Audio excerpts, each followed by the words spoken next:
یہ فن قوالی کے بیتاج بادشاہ نصرت فتح علی خان ہے، جن کی آواز میں کچھ ایسا جادو تھا کہ گورے بھی بے خود ہو کر جھومنے لگتے۔ اللہ اللہ کا وہ شاہکار کلام تھا جس نے نہ صرف اردو بولنے والوں کو بلکہ دیگر زبانیں بولنے والوں کو بھی داد دینے پر مجبور کیا۔ بتایا جاتا ہے کہ نصرت فتح علی خان نے عمران خان کی شوکت خانم کے لیے بیرون ملک فنڈ ریزنگ کی تو وہ کپتان کی فرمائش پر اللہ کی قوالی ضرور پڑھتے تھے۔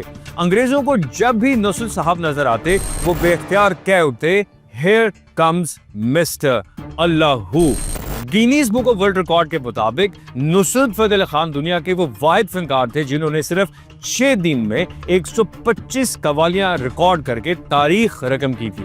امریکہ کے صدر بل کلنٹن اور نیلسن منڈیلا بھی ان کے فین تھے، حتیٰ کہ صدر کلنٹن انہیں وائٹ ہاؤس میں انوائٹ بھی کرنا چاہتے تھے۔ برے صغیر کے اس عظیم فنکار کی آخری خواہش پوری نہ ہو سکی۔ ان کی خواہش تھی کہ مدینہ شریف جا کر نعت رسول صلی اللہ علیہ وآلہ وسلم پڑھیں اور وہیں سپرد خاک ہوں۔ 1997 میں انہوں نے ملی نغمہ میرا ایمان پاکستان گایا۔ یہ نغمہ 14 اگست کو پی ٹی وی پر نشر ہوا اور اس کے صرف 2 روز بعد 16 اگست 1997 کو نصرت فتح علی خان چل بسے۔